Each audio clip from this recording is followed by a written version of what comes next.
Di pagi hari segala sentosa.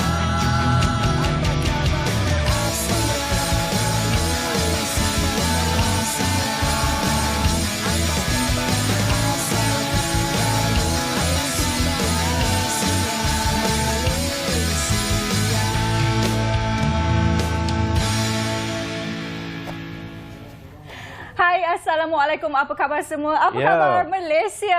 Pada pagi ini, 30 September 2022, seperti biasa anda bersama saya, Pasha. Tapi hari ini, saya rasa bertuah sikit lah. Kerana kenapa ada tuah tu? Ada tuah. Saya hang jebat, bukan hang tuah. Sebab ada tuah di sebelah saya. Ya. Saya lah hang tuah, hang kasturi, hang jebat semuanya. Semualah dia. Sebab Adi tadi Pasha cakap dengan 30 September tadi kan? Yes. Ada sesuatu yang menarik pada 30 Ada September. ke? Apa benda yang menarik tu? Nanti kita akan ceritakan kejap lagi. Nanti kita akan ceritakan lagi. Oh, dia simpan rahsia hari ini. Apapun hari ini, kalau kita tahu sebenarnya hari yang penuh barakah, hari Jumaat, dan kita tahu orang ramai sekarang ini berpusu-pusu ke tempat kerja lah kalau pagi ni, tapi kita dah sampai yang dengan selamatnya di tempat kerja. Dan hari ini juga Pasha memang cantik berbaju warna ala-ala macam ni, macam vintage sikit Thank you. Ya. Hilmi pun very kacak hari ini. Ya, ini saya punya favourite colour, warna pink. Warna pink. Saya punya spek warna pink. Orang kata pink tu lebih ceria lah. Bukan saja untuk perempuan, tapi lelaki pun sekarang metrosexual pun boleh pakai warna pink. Betul kan? Siapa kata ada setengah-setengah warna lelaki tak boleh pakai? Yelah, kan? betul lah. Macam sama jugalah kalau kita pergi mana-mana pun, kalau kita tahu nak melanjutkan pelajaran, kita mungkin ada dapat beasiswa. Apa tu? Betul. Nak cerita sekejap lagi. Kita nak cerita sekejap. Itulah antara petikan daripada portal bernama kita untuk pagi ini. Maybank telah pun memberikan beasiswa penuh kepada 61 pelajar daripada keluarga berpendapatan rendah. Dan beasiswa inilah tersasar pagi-pagi ni. Beasiswa ini adalah untuk mereka melanjutkan pelajaran ke peringkat ijazah pertama di universiti tempatan dan juga luar negara. Jadi kos ataupun jumlah kos beasiswa dikatakan lebih kurang 7.2 juta ringgit tahun ini. Pengurusi Maybank Tan Sri Zamzam Zairani Muhammad Isa berkata sejak 5 dekad yang lepas sebenarnya lebih 2,000 pelajar telah mendapat manfaat daripada program beasiswa Maybank ataupun anugerah beasiswa kumpulan Maybank. Jadi inisiatif ini merupakan satu inisiatif tanggungjawab korporat daripada Maybank untuk membantu anak-anak muda negara untuk melanjutkan pelajaran dan juga untuk mereka kembali dan berbakti kepada negara. Betul, kalau kita lihatkan di peringkat akar umbi sekalipun, kalau ada penajaan seperti ini beasiswa, kita kena betul-betul belajar. Betul. Sebab apa kalau kita tak betul-betul belajar, nanti dia beasiswa tu jadi biar. Dibiarkan. Dah dapat peruntukan tu tiba-tiba biar saja. Tak boleh lah macam tu kan. Orang dah bagi beasiswa tu kenalah kita menggunakan dengan sepenuhnya, belajar rajin-rajin sampailah habis pengajian. Seterusnya apakah berita? Ini juga kalau bercakap tentang penguatkuasaan, kalau kita tahu di BKL ini di sekitar Kuala Lumpur, dan ada juga dilihatkan pakaian-pakaian seragam ini, bila kita nampak je wajah-wajah mereka, mulalah nak parking sana, nak parking sini, tak tahu tempat yang mana betul. Tapi ini yang kita nak perhalusi, di mana penguatkuasaan Dewan Berada Kuala Lumpur di BKL, di mana perlu berhemah menggunakan kaedah bersuai tetapi berkesan. Ini menariknya kalau kita lihatkan antara satu cabang yang baru untuk mereka mendekatkan diri dengan masyarakat dengan mengadakan libat urus dengan pihak berkepentingan dalam melaksanakan penguatkuasaan. Dan apa yang telah dikatakan oleh Menteri Wilayah Persekutuan Datuk Seri Dr. Syariah Kasim menjelaskan ini berikutan segala tindakan penguatkuasaan oleh DBKL sentiasa diperhati dan sering dijadikan contoh terutamanya pihak berkuasa tempatan PBT itu. Jadi apapun main peranan jugalah masyarakat. Kalau kita tahu ada perkara-perkara yang tidak elok melibatkan Kuala Lumpur ni sendiri. Kalau kita tahu kadang-kadang sampah sarap kan, takkan nak mengharapkan di BKL yang akan dia tanggungjawab kita sendirilah sebagai masyarakat untuk menjaga komuniti, menjaga kebersihan dan sebagainya. Sebab selalunya bila kita nampak pegawai-pegawai beruniform ni, kita terus takut. Kan? Padahal dia nak jalan kat situ je. Dia pegang sini je. Halo, nak tanya kawan dia je. Halo, kat mana? Tiba-tiba, alamak. Kereta. Terus kena alihkan kereta kan. Takut gitu. Jadi mindset tu kita kena ubah lah sebenarnya. Betul. Jadi kerana mereka bertugas untuk menjaga keselamatan rakyat juga sebenarnya. Ya, macam kita juga menjaga keselamatan bernama. Jadi apa pun anda boleh ke portal bernama.com untuk dapatkan banyak info-info menarik di situ. Baik, rancangan kita pada pagi ini sangat padat. Kita ada 3 topik yang kita akan bincangkan dengan tetamu-tetamu yang telah 3. Saya ingat 6, bagilah 6. Come on, 3 tak challenge cukup lah. 1 jam ni. Tapi sebelum tu seperti biasa kita tengok dulu ramalan cuaca untuk hari ni. Kok-koklah hujan ke kan. Ada yang nak ke luar negeri ke bercuti hujung minggu, kita tengok dulu ramalan cuaca ya. dan seterusnya bersama rakan kami dari Bilik Berita. Helena Pahlavi selepas itu. Mungkin dia tahu lebih banyak cuaca. Okey, selepas ini. Silakan.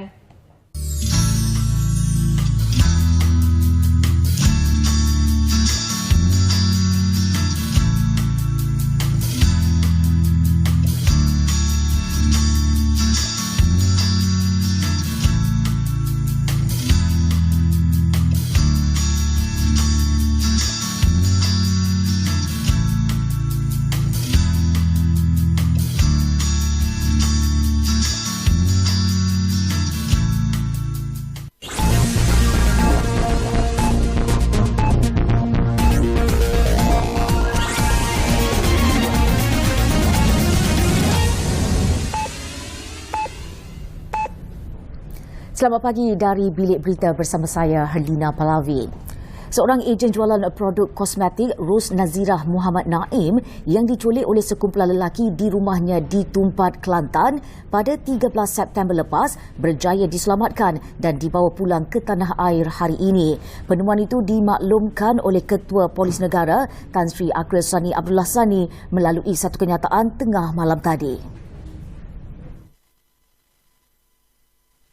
Tan Sri Akril Sani berkata, mangsa berusia 36 tahun itu diselamatkan melalui kerjasama dan perkongsian maklumat dan perisikan antara PDRM dengan Polis Diraja Thailand yang berjaya mengesan lokasi keberadaan mangsa di negara itu. Beliau berkata PDRM menzahirkan setinggi-tinggi penghargaan kepada Polis Diraja Thailand dan Kedutaan Malaysia di negara berkenaan atas kerjasama dan bantuan dalam usaha menyelamatkan mangsa.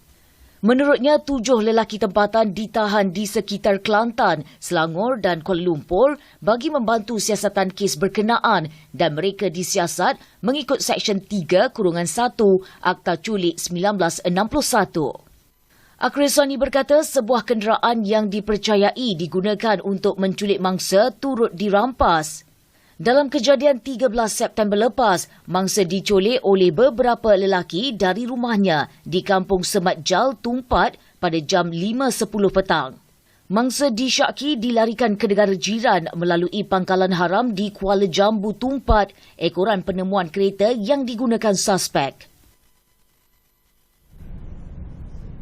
Seorang lelaki warga Myanmar menikam sehingga mati kekasihnya sebelum bertindak membunuh diri dengan terjun dari tingkat 8 sebuah apartmen di Taman Kilangin, Jalan Sungai Georgetown, Pulau Pinang. Dalam kejadian kira-kira 7 malam itu, mangsa wanita yang juga warga Myanmar, Kim Yen, 30 tahun, ditemui mati dalam keadaan berlumuran darah di balkoni tingkat 8 apartmen berkenaan. Manakala mayat teman lelakinya berusia 30-an diparkir tingkat bawah perumahan tersebut. Timbalan Ketua Polis Daerah Timur Laut, Superintendent V. Saravanan berkata, pihaknya menerima maklumat berhubung kejadian itu pada 8 malam, terus ke lokasi kejadian dan menemukan 2 mayat warga asing tersebut. Menurut rakan sekerja mangsa wanita itu, mereka berdua baru pulang dari tempat kerja di sebuah kilang dan semasa sampai di tingkat 8 rumah mereka, tiba-tiba teman lelaki mangsa datang dan terus memeluk kekasihnya. Lelaki itu kemudiannya menutup mulut teman wanitanya dan terus menikam mangsa di bahagian perut beberapa kali dengan pisau. Saksi cuba menyelamatkan mangsa namun ditolak oleh suspek. Saravanan berkata mayat kedua-dua warga asing itu dihantar ke Hospital Pulau Pinang untuk proses bedah siasat. Pasangan kekasih itu tidak tinggal bersama dan pihak polis kini sedang menjalankan siasatan lanjut bagi mengetahui punca sebenar kejadian tersebut. Suruhanjaya Pencegahan Rasuah Malaysia SPRM mengesahkan kertas siasatan kes membabitkan Hakim Mahkamah Rayuan Datuk Muhammad Nazlan Muhammad Ghazali telah selesai. Ketua Pesuruhjaya SPRM Tan Sri Azam Baki berkata pihaknya menunggu arahan selanjutnya yang akan diberikan oleh Pejabat Peguam Negara EG untuk tindakan seterusnya. Pada 21 Ogos lalu, Peguam Negara Tan Sri Idrus Harun dilaporkan berkata kertas siasatan kes membabitkan Muhammad Nazlan tidak berada dengan AG. SPRM sebelum ini dilapor membuka kertas siasatan terhadap Datuk Muhammad Nazlan susulan laporan polis menafikan tuduhan dibuat penulis blog Raja Petra Kamarudin mengenai dakwaan ada sejumlah wang yang tak dapat ditentukan punca dalam akaunnya. Sementara itu, Tan Sri Azam berkata, 6 individu lagi termasuk pengarah syarikat, pengerusi pertubuhan, pegawai pentadbir syarikat dan setiausaha pertubuhan dijangka dituduh di mahkamah berhubung penyelewengan dana Unit Transformasi Masyarakat India Malaysia Mitra. Siasatan kes itu telah selesai dan sehingga kini sebanyak 33 kertas siasatan sudah dibuka dengan 8 individu telah dituduh di mahkamah berhubung kes tersebut. China menegaskan tiada mana-mana pihak yang berhak menggunakan kuasa veto masing-masing dalam isu-isu mengenai masa depan dan nasib rakyat Palestin. Dalam ucapannya pada mesyuarat Majlis Keselamatan, Wakil Tetap China ke Pertubuhan Bangsa-Bangsa Bersatu, Zhang Jun menekankan pentingnya untuk menegakkan keadilan dan hak Palestin. Beliau berkata Majlis Keselamatan wajar melaksanakan tugasnya secara objektif dan saksama mengikut konsensus antarabangsa dan menggalakkan semula rundingan Palestin-Israel tanpa berlengah dan hanya menunggu dialog matang. Masyarakat antarabangsa mahukan penyelesaian awal, menyeluruh, adil dan berkekalan dalam isu Palestin. Katanya sambil menambah bahawa Majlis Keselamatan terikat dengan tanggungjawabnya terhadap kedudukan Palestin. Oleh itu, ia mesti mengambil tindakan lebih aktif untuk menyokong Palestin dalam memulihkan serta melaksanakan hak mereka selain merealisasikan keamanan berkekalan di Timur Tengah. Beliau juga menegaskan bahawa China menyokong keadilan untuk rakyat Palestin mendapat semula hak kenegaraan mereka yang sah dan menyokong penubuhan negara Palestin yang merdeka dengan kedaulatan penuh berdasarkan sempadan 1967 dengan Baitul Maqdis Timur sebagai ibu negaranya. Sekian dari Bilik Berita, selamat pagi.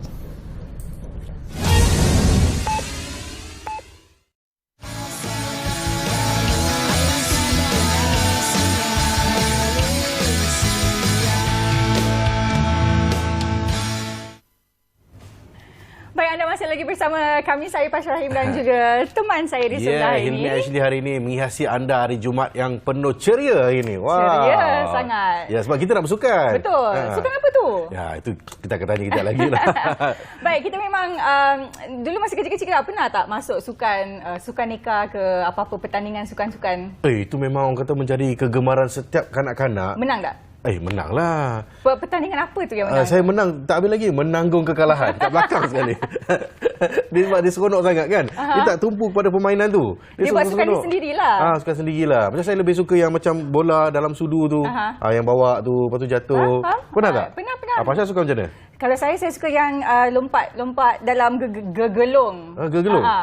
Dia sukan waktu tadika dululah. Okey. Sukan dia yang simple je. Lompat dalam gegelung kita tanya panel kita. Mungkin dia pernah lompat dalam gegelung tu. Kita perkenalkan. Baik, hari ini untuk topik sukan Community Quarters kita ada Encik Khairul Azhanik bin Abu Bakar yang merupakan setiausaha bahagian pengurusan hartanah Jabatan Perdana Menteri dan juga Puan Hazimah binti Haji Samin, pengerusi Persatuan Penduduk Kompleks Kediaman Kaki Tangan Awam KKKA Bangsa. Ini paling kuat lompat dalam gelung bangsa. Lompat sampai Bangsa Shopping Center ni. Baik, Assalamualaikum, selamat datang.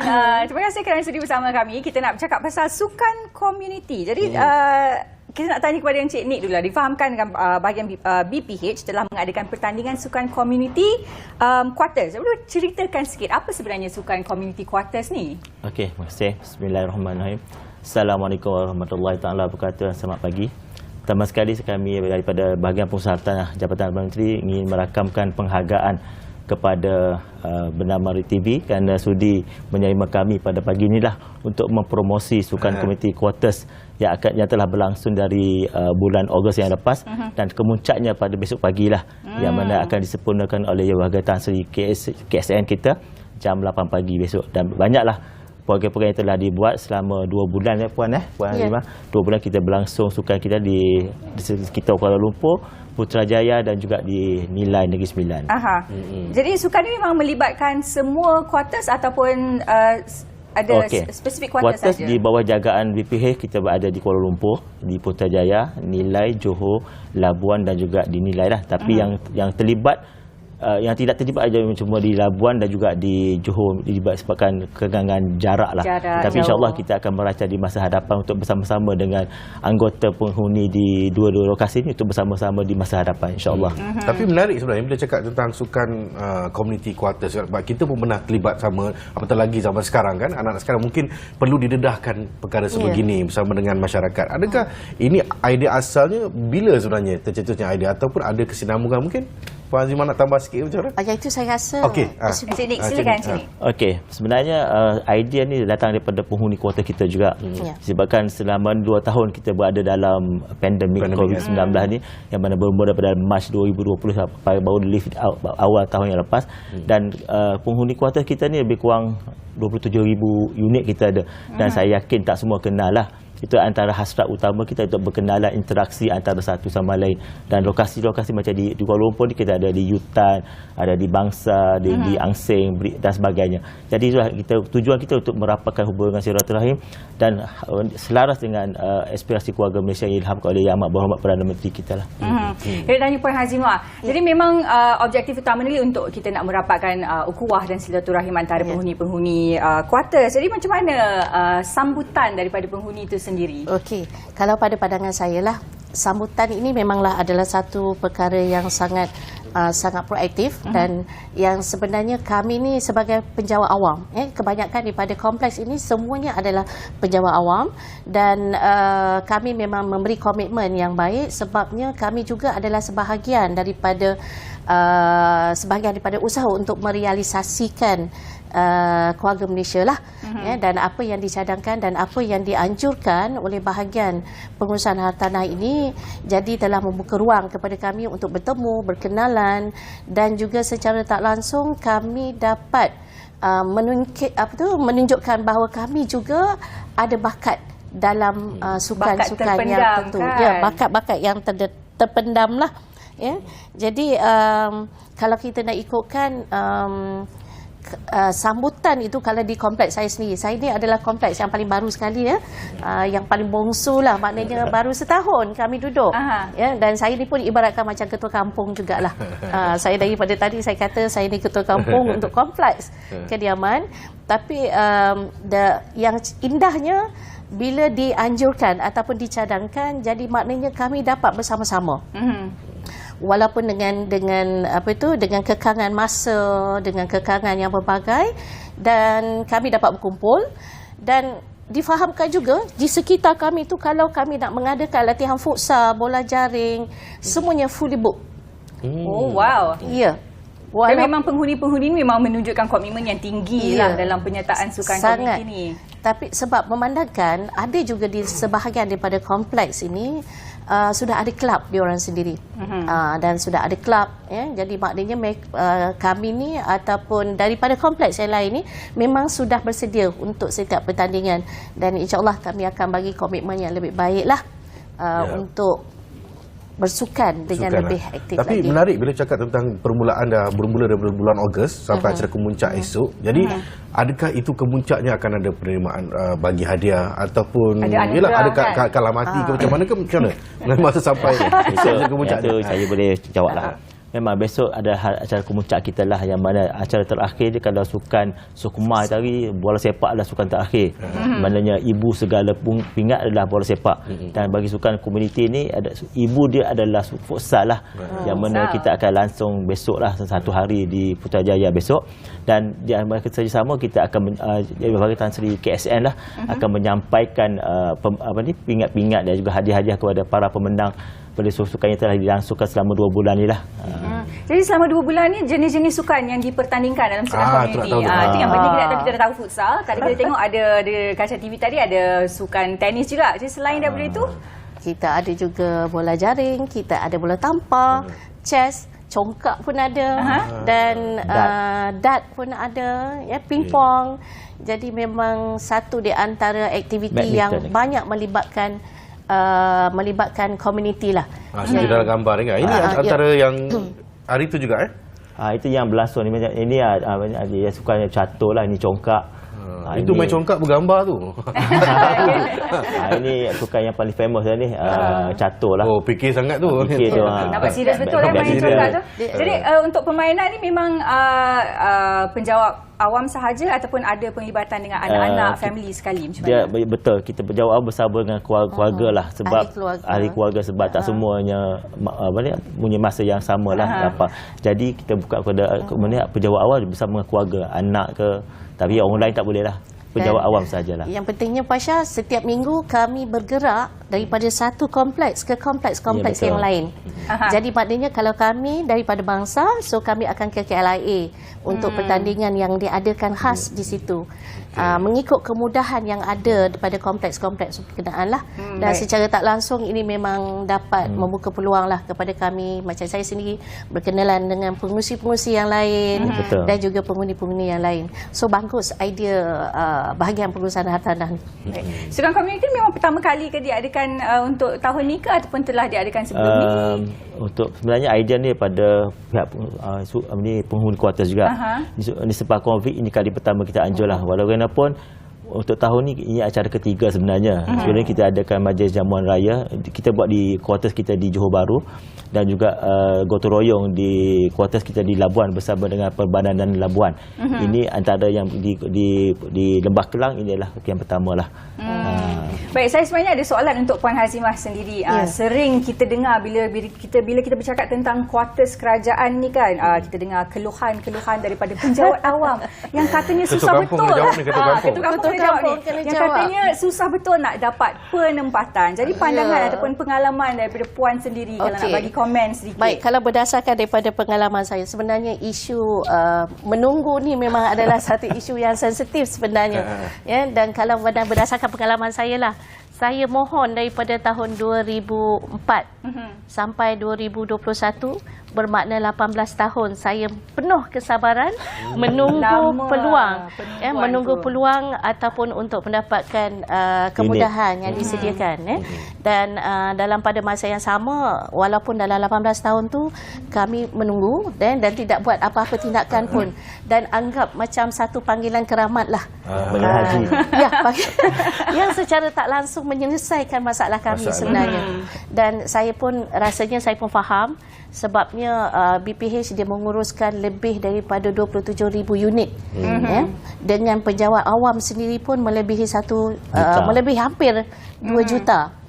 Jadi kalau berdasarkan daripada sini adalah satu perkara yang pengalaman yang menarik. Dan dalam masa yang samalah saya pun nak live juga ni, nak mintalah dengan kita SUB kita ni untuk memikirkan satu lagi kaedah, terutamanya bila kita berhadapan ataupun berhadapan dengan pemohon yang miskin bandar. Maksud saya ni, kita ni walaupun kita M40, tapi istilahnya ada juga yang miskin bandar ni yang perlu kita bantu ataupun dipercepatkan. Baik. Tapi saya rasa Cik Nik ada lagi jawapannya yang lebih mantap lagi lah daripada jaga masa pengalaman kita saya. nak orang kata perhalusi masalah-masalah yang ada. Bila dah ada peluang duduk dalam kuartus tu, sukan orang kata pun menjadi peranan juga untuk eratkan kembali. Kan, betul. Jadi itulah masalah. Jadi sebenarnya penjawat awam kita ramai, tapi mungkin tempat duduk tu berkurangan. Jadi kenalah tunggu giliran orang kata kan. Jadi untuk Encik Nik sendiri, tadi kita dah ada aktiviti sukan. Ada aktiviti lain selain daripada sukan yang mungkin boleh merapatkan lagi puan? Kadang kita kan macam golongan-golongan mak-mak selain yang suka sukan kompetitif ni. Mungkin aktiviti lain. Menjahit ke macam tu. Itu insya-Allah. Gosip. Itu bukan sukan. Saya nyatakan sebelum tadi dah, ini acara yang ketiga lah kita jalankan, selain daripada gotong royong di Labuan dan juga jamuan raya kita buat di Johor. Ini kali ketiga untuk sukan lah, dan insyaAllah kita juga akan merancang under unit komiti di bahagian pengusaha tanah. Kita telah merancang pelbagai aktiviti lah untuk bersama-sama merapatkan hubungan silaturahmi antara BPH dan juga penghuni-penghuni kuartus kita. Baik. Dan insyaAllah kita cuba merancang jugalah sebaik yang mungkin dengan bajet yang yang terhad lah. Yang Baik. dengan bantuan juga pihak keluarga tersebut. Ya, ya. Baik, kita ucapkan terima kasih kepada kedua-duanya sudi datang untuk kita bercakap tentang sukan komuniti. Diharapkan acara-acara seperti ini diteruskan. Bukan Sempena saja juga Hari Sukan Negara 8 Oktober. Betul. Dan esok kemuncaknya di Bangsa Di Bangsa. Di Putrajaya. Di Putrajaya. Di Putrajaya. Saya pun nak pergi rumah puan nak makan rendang. Nanti boleh main futsal sekali. Boleh main futsal sekali ya. Baik, terima kasih sekali lagi. Kita nak berhenti berehat untuk seketika. Kita akan kembali selepas ini dengan tetamu kita yang seterusnya dan juga ada VT pendek lepas ini. Jangan ke mana-mana. Lepas ini.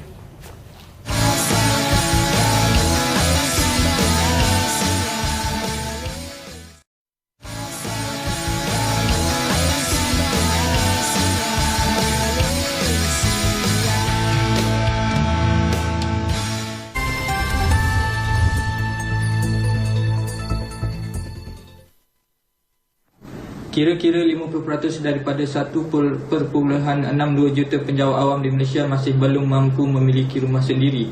Ekoran gaji minimum sektor itu tidak relevan ketika ini, kata Presiden Kongres Kesatuan Pekerja dalam Perkhidmatan Awam, Datuk Adnan Mat. Beliau berkata, gaji minimum sedia ada menyukarkan kerajaan untuk mencapai sasaran pendapatan isi rumah RM10,000 sebulan dan matlamat menjadikan Malaysia negara berpendapatan tinggi menjelang 2025 dalam rancangan Malaysia ke-12. Katanya, justru penetapan gaji minimum baru iaitu RM1,800 ikan penjawat awam bukan sahaja dapat memiliki rumah sendiri, malah mampu menyediakan perbelanjaan pengangkutan, pendidikan, kesihatan serta makan dan minum untuk keluarga. Ujaran gaji menyebabkan penjawat awam tidak layak untuk membeli rumah, terutamanya di bandar-bandar besar. Manakala bagi mereka yang layak pula, rumah yang dibeli adalah yang terbengkalai lebih berpuluh-puluh tahun dan ada yang tinggal di bandar besar hanya mampu menyewa bilik. Gaji minimum ketika ini bagi lantikan pertama dicampur dengan imbuhan tetap, khidmat awam, imbuhan tetap perumahan dan allowance sara hidup baru menghampiri RM1,900 dan masih jauh di bawah pendapatan garis kemiskinan. Katanya kepada pemberita selepas majlis persidangan perwakilan tritahunan QPEX Negeri Melaka sesi 2022 hingga 2025. Persidangan itu dirasmikan oleh Setiausaha Kerajaan Negeri Datuk Zaidi Johari dan turut dihadiri pengerusi QPEX Melaka Norman Taib. Anam juga berkata, walaupun terdapat projek perumahan awam Malaysia, namun jumlah unit yang layak dibeli berdasarkan gaji minimum sedia ada masih tidak mencukupi kerana kebanyakan rumah itu adalah di luar kemampuan penjawat awam. Beliau berkata selain itu, isu rumah terbengkalai dalam tempoh yang lama khususnya di Kelantan dan Sarawak menyebabkan penjawat awam terpaksa mengeluarkan perbelanjaan bulanan bagi membiayai pinjaman perumahan serta sewa rumah. Ketika ini QPEX mendapat banyak aduan pinjaman telah diluluskan dan dibayar sepenuhnya oleh Lembaga Pembiayaan Perumahan Sektor Awam LPPSA kepada pemaju, tetapi rumah tidak siap dan tidak boleh diduduki. Dan lebih teruk daripada itu, rumah berkenaan hanya ada tiang sahaja tetapi gaji penjawat awam dipotong setiap bulan. Justru QPEX memohon moratorium daripada LPPSA agar penjawat awam tidak dibebani dengan pembiayaan pinjaman perumahan dan sewa rumah.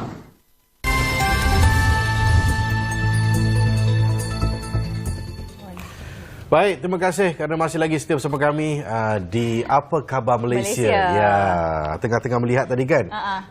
Cari rentak sebenarnya. Cari rentak apa yang dicari tu? Rentak ini bila kita dah buka, inilah rentak yang terbaik. Itu yang jadi macam wah.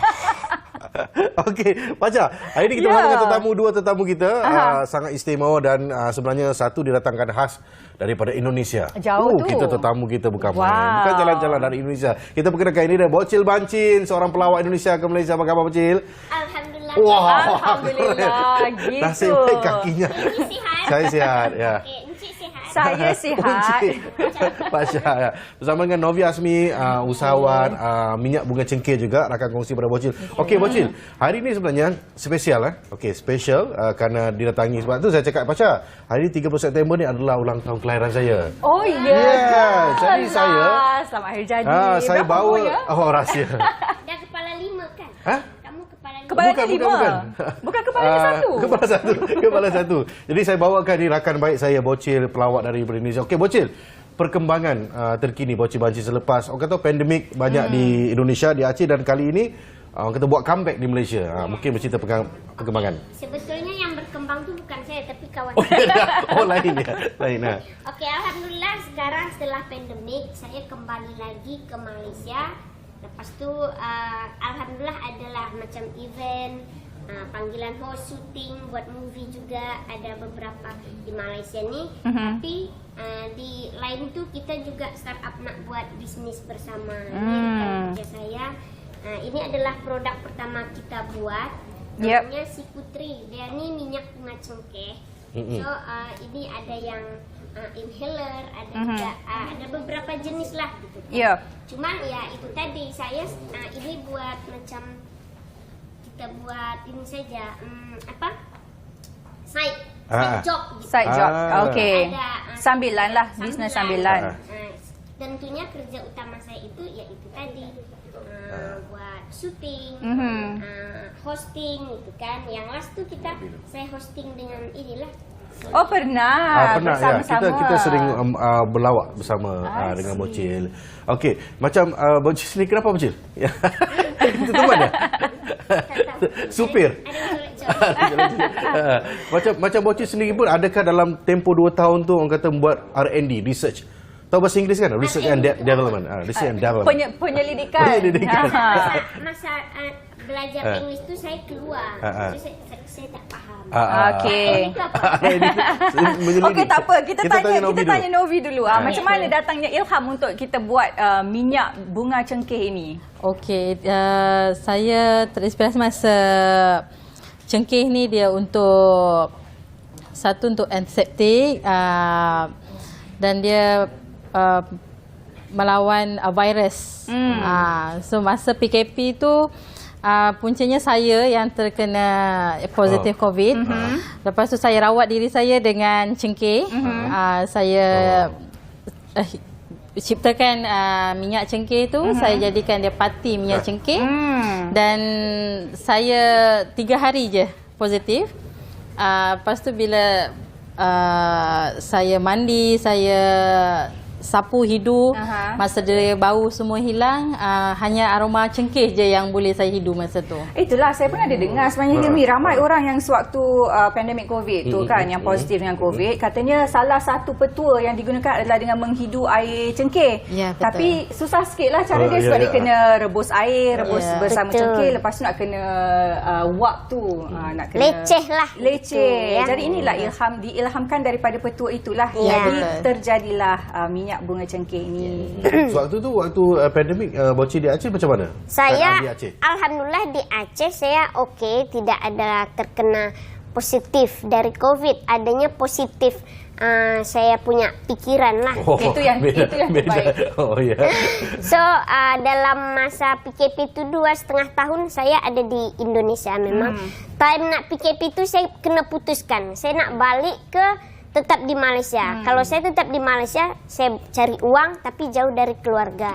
Kalau saya balik, saya dekat keluarga tapi saya punya main income tu tak adalah macam tu. Tapi saya fikir okey tak apa. Saya balik dulu, jumpa keluarga. Kalau pasal duit ni kita boleh cari bila-bila kan. Tapi dengan quality time dengan keluarga ni kita tak tahu kan. Masa tu memang benar-benar panik. Kalau aku tak jumpa lagi dengan emak, okeylah. Tapi kalau tak jumpa, tak boleh kena balik. Yelah, betul tu. Tapi kan Pasha kan, kalau Bocil ni dia punya tagline kalau di YouTube semua, kaki pendek langkah panjang. Macam orang kecil langkah panjang. Jadi dia memang suka orang kata apa, pergi melangkah, berjalan, melalak gitu. Pergi travel. Jadi Bocil pernah tak ibu bapa ataupun parents risau? Bocil ni macam rasa anak kecil, nak pergi mana ni? Nak pergi Korea ke? Selalu risau kalau orang tua. Tapi itu tadi, kalau saya prinsip saya cakap pada orang tua, mak, sebesar manapun badan saya, sebanyak manapun orang yang jaga saya, kalau Allah tidak berkehendak, saya tetap tak akan selamat macam tu. So intinya bismillah aja. Walaupun badan saya kecil, tapi bukan orang yang melindungi, tapi ada Allah. Macam tu je lah saya cakap. So orang tua tu okey. So selamatlah di jalan, jangan buat ini, jangan buat itu. Alhamdulillah saya pergi negara mana-mana pun saya sering sendiri macam tu. Jadi selama ni Bocil dah pernah ke mana aja? Alhamdulillah adalah 1-2 negara macam Maldives, Hong Kong, Macau, Arab Saudi, Vietnam. Tadi itu kan 1-2. Itu kan 1-2. Itu 80. 1, 2, 3, 4. Ini antara perjalanan Bocil kan? Kenapa video ini? Ini. Kenapa video ini. Memang dia memang suka aktiviti yang kita melancong ke luar negara kan, walaupun angkat kakinya kaki pendek, langkah panjang. Itu tagline saya kalau travel.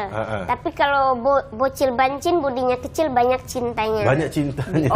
Itulah saya tanya kenapa namanya bocil, betul lah. Budinya kecil, bancin banyak cintanya. Banyak cintanya. Bancin itu sebenarnya marga. Marga saya dari Aceh sana, Aceh Singkil gitu. Macam bocil perkenalan bersama dengan Novi, maksudnya untuk mendapatkan satu kita rakan partner kongsi ini memang dah kenal lama ke macam mana? Okey, kalau kita cerita dari awal lama tu berapa tahun, habis nanti waktu kan. Oh, kita sempat. Kita cerita sebab kita sama-sama orang Indonesia. So dia pula memang pakar, dia macam ni kan, buat obat, buat jamu, dia macam pakar ini apa orang melahirkan itu? Okey, bidan. Bidan. juga. Dia memang ahli dalam itu. So macam saya ada sakit aja, aku serahkan pada dia. Aku sakit apa nih? Jadi bocil sendiri memang ada gunalah. Memang saya guna pergi mana-mana travel memang. Kalau hidung tersambut Tersumbat. Tersambut. Tersumbat. Itu sambut bayi.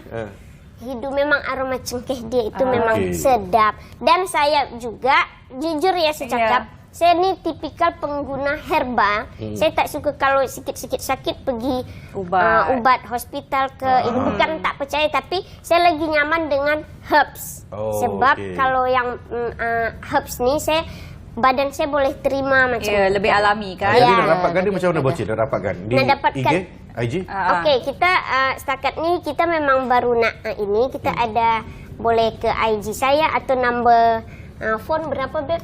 Ada kat bawah tak? Ada nombor dia ni. Novi boleh ceritakan yang boleh ini. Ni bagaimana kalau orang di luar sana nak mendapatkan minyak bunga cengkeh si Puteri Tropical Herbs ni? Okey, dia lebih kepada dekat social media bocil. So saya serahkan pada dia lah untuk pemasaran. Tapi dekat yang nombor telefon yang tertera dekat situ ialah nombor telefon saya. Jadi boleh terus kontak saya lah untuk dapatkan. Saya tengok dia ada bermacam-macam jenis minyak bunga cengkeh ni. Boleh mungkin ceritakan perbezaan antara yang saya pegang ni, antara yang Hilmi pegang lain ni. Ini minyak lain. Yang ini lain pula. Okey, untuk parti minyak cengkeh ni kita ada buat 3 packaging. Yang satu dia macam packaging botol untuk titik. Yang tu kalau macam kita nak yang betul. Yang ni. Yang tu boleh letak dekat face mask. Bagi dia bau aroma. Ya betul. Untuk hidung lah kalau macam ada orang resdung, sesema, yang tu. Yang sebab minyak bunga cengkeh ni dia selain antivirus, dia mengatasi masalah resdung, sesema, batuk, muscle pain dan perut kembung lah. Yang minyak bunga cengkeh ni dia boleh disapu pada baby juga. Sebab dia memang bahan semula jadi, tiada chemical di dalam ni. Dia selamat digunakan lah untuk baby. Jadi yang roll on ni dia untuk sapu lah kalau macam muscle pain. Macam yang inhaler ni kita baru lagi kita buat. Dia untuk sesama lah macam inhaler yang ada di pasaran. Ya betul. Dia jadi memudahkan lah. Dia punya tu. Sebetulnya kita lebih kepada mencari agent ya. Ataupun kita boleh pergi direct pada konsumen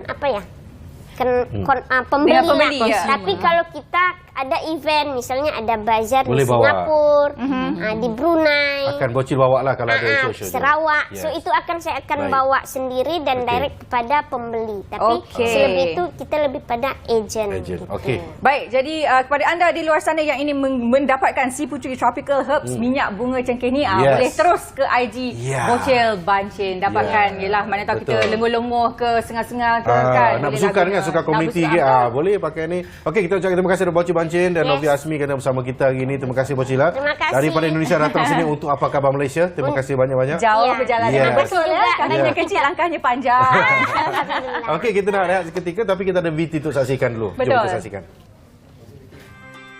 Baru-baru ini telah berlangsungnya sambutan Hari Kebangsaan Arab Saudi yang ke-92 berlangsung di Mandarin Oriental Hotel Kuala Lumpur. Duta Arab Saudi ke Malaysia, Datuk Dr. Mahmud Hussein Said Qatan, mengharapkan hubungan antara Arab Saudi dan Malaysia akan terus berkembang dan maju.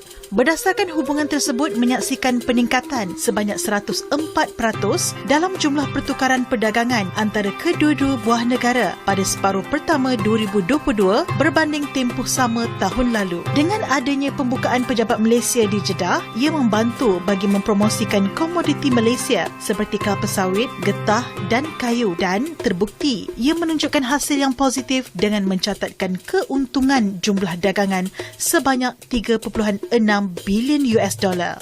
Dalam bidang pelaburan pula, pada Ogos lalu, Saudi Ajlan and Brothers Group menandatangani beberapa memorandum persefahaman MOU dengan syarikat-syarikat Malaysia membabitkan pelaburan hampir 34 bilion ringgit.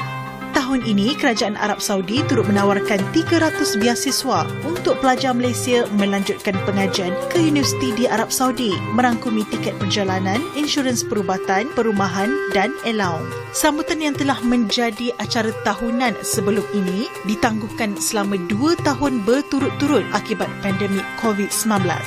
Majlis ini turut dihadiri Menteri Belia dan Sukan Datuk Seri Ahmad Faizal Azumu, diplomat asing, pegawai kerajaan, komuniti perniagaan dan masyarakat Arab Saudi yang menetap di Malaysia.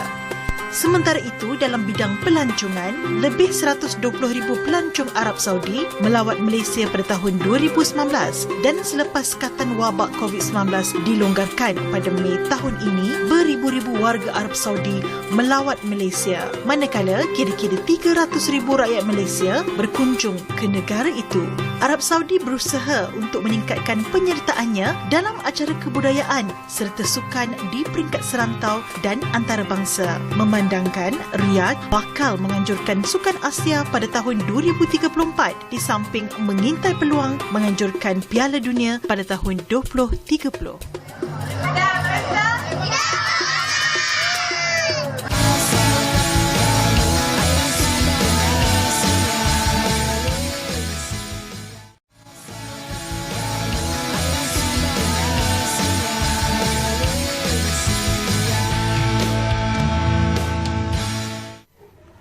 Saya ni ada apa? Ada apa kek yang berada di depan mata saya ni, Hilmi? Dah nampak dah kek? Oh, dah nampak dah. Bernama TV. Saya ingat sebenarnya hari ni jadi saya untuk kek saya. Tapi bukan untuk, ke? Bukan lah. Bukan Saya ke? frust lah. Saya Dah. frust lah. Tak apalah. Tapi apa pun sebenarnya, cakap tentang pembuatan kek ni, di waktu, yalah, masa yang lapang. Contoh hari Jumaat, hari Sabtu, Ahad, selalunya orang akan buat macam makan-makan, nak buat kek. Nak dapatkan kek-kek eksklusif tu susah. Susah ke? Susah. Kadang-kadang kita tengok kalau kedai-kedai yang biasa sama je kedai tu. Betul lah tu. betul Tapi kan? saya tak tahu sangat sebab saya sendiri suka buat kek. Suka buat kek? Saya jarang beli kek sebab saya sendiri buat. Boleh geng dengan dia orang lah ni. Boleh. Okey. Jadi Kita perkenalkan ini dia. Celebrity chef kita, Azmi Arif, merupakan penyanyi dan juga usahawan kek. Apa khabar? Assalamualaikum. Dan juga ini dia Nazilio, merupakan usahawan kek juga. Okey. Ya. Sebenarnya Pasha, kita nak saya. tahu sebenarnya berbeza. Okey, mungkin Pasha sebagai orang perempuan ataupun sebagai isteri mungkin nak buat kek untuk anak-anak, untuk keluarga kan. Betul. Tapi Azmi Arif ni dia seorang penyanyi dan waktu pandemik tu dia mula mencuburi diri dalam bidang kek ni. Kenapa pilih kek? Kenapa tak nasi lemak ke apa? Mulanya waktu pandemik tu Azmi. Okey, pada asalnya saya tak terfikir buat kek. Orang kata saya pun belajar pada YouTube. So ada pengalaman saya pergi kursus untuk buat kek ni. Dan namun kenapa saya rasa macam why not saya buat business kek kan. Baru-barulah timbullah minat untuk buat kek ni. Mula-mula dia macam kek biasa dulu, kek coklat dulu. Yang lain tak tahu lagi masa tu. So saya belajar dengan mula saya tengok YouTube lah. YouTube banyak saya belajar dengan YouTube-nya. Masa pandemik tu lah tengok YouTube atau buat. Sebelum pandemik saya dah tengok dah. Cuma waktu pandemik tu dia rasa macam okey, kita nak buat lah kek ni. Cuma perancangan saya memang banyak. So saya ada buka restoran lah macam-macam. Tapi disebabkan pandemik ni saya rasa tak sesuai dengan restoran, buka restoran tak boleh. Jadi saya pun macam terfikir saya rasa baik saya buat kek. Satu perjumpaan lah. Maknanya memanglah permulaan saya buat memang tak jadi.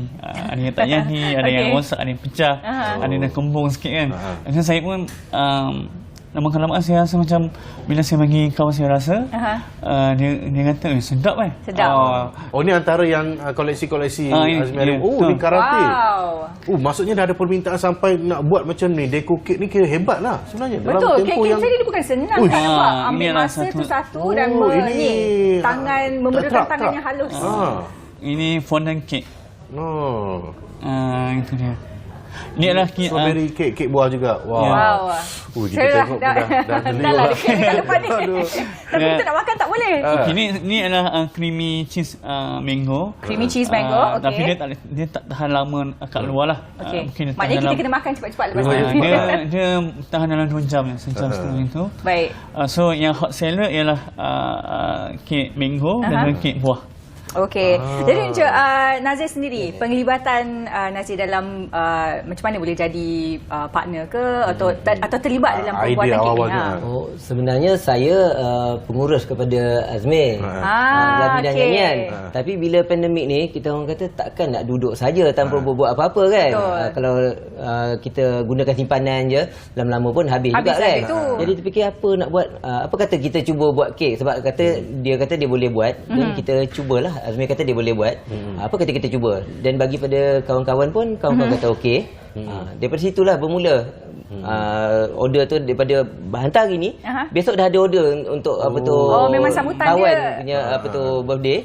Daripada situlah, daripada mulut ke mulut. Sekarang ni kita orang belum lagi mula buat promosi. Semuanya daripada mulut ke mulut. Belum buat promosi tapi dah sampai orang kata tak menantangan lah. Alhamdulillah. Contohnya kalau hari ni yang tengok secara langsung hari ni kan, tiba-tiba nak dapatkan kek ni di luar Lembah Kelang susah lah. Di Lembah Kelang saja. Buat masa ni hanya di Lembah Kelang lah. Di Lembah Kelang sajalah untuk dapat kek Azmi eksklusifnya. Azmi, macam Azmi sendiri pun, yelah macam saya sendiri pun ada setengah orang kan, ada lelaki, tak tahu perempuan. Lelaki saya tak suka makan kek sangat. Tapi buah-buahan macam saya suka, tapi mungkin lebih tertarik. Okey. Yelah, sebab kita cita rasa berbeza kan. Ada yang lebih suka kek coklat, ada yang lebih suka kek yang berunsurkan buah-buahan. Jadi macam yang mana yang mendapat sambutan yang lebih? Mungkin kek-kek yang macam ni sebab ada buah. Rasa kek yang menggunakan fresh fruits ni jarang sangat orang buat. Okey, selalunya yang selalu orang order selalu kek buah. Kek mangga dan kek buah. Sebab kenapa? Sebab dia bukan budak-budak ya. Orang-orang tua, macam-macam kan. Dia suka lah kek-kek buah. Kalau macam coklat-coklat ni budak-budak. Banyak kan budak-budak lah yang suka. Betul. Jadi saya pun fikir, kalau coklat saya khas untuk budak-budak. Kalau buah-buahan ni saya khas untuk macam saya tanya dulu. Untuk siapa? Untuk anak ke, untuk ayah ke, mak kan. Jadi dia kata untuk ayah mak. Okey, sesajalah. Tapi pernah tak ada macam surprise? Contoh ni untuk siapa? Tiba-tiba dia hantar untuk Azmi balik. Untuk awak tak ada tak? Tak ada lagi. Dia ada. Orang dua-dua suruh buat, lala dia orang datang rumah. Okey, mana kek tadi? Terus itu happy birthday. Saya terpaksa dibuat kek untuk sendiri. Tapi kalau budak-budak saya sajakan kek fondant lah. Macam kek mainan patung-patung. Dia orang sukanya tu. Okey. Tapi sebelum ni memang tak ada apa-apa orang kata belajar secara basic tu ada. Basic. Cuma kita tak berani. Sebab selalu kan saya bolehlah saya masak sikit, bolehlah. Saya adalah basic daripada arwah mak saya dulu kan. Dia ajar saya sikit kan. Jadi adalah basic sikit. Jadi kek ni pun nak kata pandai tak pandai sangat. Mula-mula memang banyak tak jadi. So biasalah tu kan proses. Lama-kelamaan saya belajar. Saya pergi kursus semua betul. Alhamdulillah. Macam Azmi dah fokus kepada kek ni sebagai penyanyi kan. Kita tahu Azmi banyak menyanyi di Brunei, di Singapura, di luar negara. Ada masa ke nak orang kata bagi masa nak buat kek ni betul-betul kena ke dapur ni? Kalau ada show, kek tak buat lah. Ataupun nanti dia boleh buat ni rancangan memasak kek sambil menyanyi. Tak ada lah. Tak ada. Selalunya kalau permintaan tu, kalau dia minta, saya tengok bila tarikh bila yang sesuai kan. Jadi kadang-kadang kalau saya open, contoh saya open order, memang ramai meminta tapi cuma saya tak menantangan. Mana saya 2 orang je. Memang 2 orang je setakat ni. Ada apa-apa perancangan untuk Masya boleh tanya. Boleh saya rasa tak? Saya geram lah sebenarnya. Boleh. Lah dia terus ambil macam tu je. Tak, sebab dia nak melt. Ya, boleh. Baik, ada tak perancangan untuk membesarkan bisnes kek ni? Mana tahu nak buka kedai ke? Memang saya perancangan saya nak cari pekerja. Mungkin insyaAllah dalam bulan 9, bulan 12 ni pekerja, dan saya nak buat lebih besar lah empire saya sendiri. Memang saya bercita-cita untuk buat. Saya pun tak jangka yang saya boleh buat benda ni kan. Jadi macam mungkin Allah pun nak tentukan saya. Dah rezeki dekat kek kalau kan? saya pun nak, kalau jemputan menyanyi, saya nyanyi lah. Kalau buat kek, saya buat kek lah kan. So, tak boleh harap pada nyanyian saja. Jadi, saya nak fokus pada bisnes lah buat masa ni. Ni menyanyi di rumah. Cantik rumah Azmi ya. Biasa. Tapi Pasha sebenarnya bila rasa mango tadi ada rasa cream cheese sedap lah. Betul lah dia kata memang kek cream cheese mango kek. Pasha dapat idea ni, boleh buat lah untuk anak dia. Tak payahlah, kita order lah dekat dia. Boleh. Kita sokong bisnes perniagaan dia. Macam Nazir sendiri pun kalau dah ada orang kata permintaan sini, memang ada peruntukan lah. Hari ni nak kena buat berapa kek, takkan nak terima. Ya, banyak order kan. Ada tak? Betul. Kita akan tengok kalau kek, kita tengok berapa nak ambil satu hari tu. Kita tengok jenis kek yang macam mana. Kalau fondant tu dia macam agak sukar sikit nak buatnya, ambil masa. So kita limitkan lah berapa kek untuk satu hari. Tengok depend kepada apa jenis kek yang orang order. Baik. Saya sebenarnya kita nak tanya pasal kek-kek ni, nak juga tanya harga kek, anggaran harga kek kita kot lah, kita nak order kan. Nak tanya harga. Dia tepi lah. Okey, nanti kita boleh. Tapi boleh kalau siapa nak order, boleh PM saya. Boleh ke IG saya, itu Mr. Make Kitchen Official. Mr. Make Kitchen Official. Okey. Jadi kat situ lah. So kita boleh, kadang permintaan orang ni dia kadang ada macam-macam jenis harga tu tak sama. Betul. Itu dia Mr. Make Kitchen. Ni sedap ni. Kek strawberry, ni mango. Sedapnya. Jadi macam kek ni memang ada menu yang tetap untuk orang order, ataupun katalah kalau orang kata saya nak order kek buah tapi saya nak buah lain. Boleh buat juga ke macam mana? Kita bagi gambar je. Bagi gambar, dia terus ambil. Dia tak ada nak pilih buah jambu, tak ada lah. Buah jambu ke buah rambutan. Ada pisau tak? Boleh potong boleh, tak? Boleh pisau. Ala-ala boleh meraikan saya punya ni sekali kan? Ya ke? Ala-ala ke? Tak boleh Tak boleh Kita dah pisau, sabar. Tak ada. Nanti kita cari pisau. Bukan sabar. Itulah. Sebenarnya saya ada satu surprise juga lah. Ada surprise? Ada surprise. Okey. Saya nak bagi sempena hari jadi pengacara kita yang hebat ni, Helmi Ashley. Apakah surprise tu? Saya dah tertunggu-tunggu dah ni. Dapat juga, dia dapat juga kek. Live. Live ya, sebutan hari jadi Ashley hari ini. Selamat ulang tahun. Happy Helmi Ashley lah. Ya, betul lah. Saya baru tanya tadi pasal. Boleh potong. Baru tanya pasal strawberry. Thank you so much. Terima kasih banyak-banyak. Alang-alang kita ada penyanyi juga hari ni. Apa kata kita nyanyikan lagu untuk sama Okey. Allah selamatkan kamu. Terharu lah. Terima kasih. Apa khabar Malaysia? Selamatkan kamu. Allah selamatkan Helmi Ashley. Allah selamatkan kamu. Thank you so much. Happy birthday. Boleh potong lah. Happy birthday. Sorry lah, I tak merdu. Ni kalau dalam kek saya sedap. Ada tiup ke tak ada? Tak ada tiup. Apa? Kita pakai pisau. Okey. Terima kasih.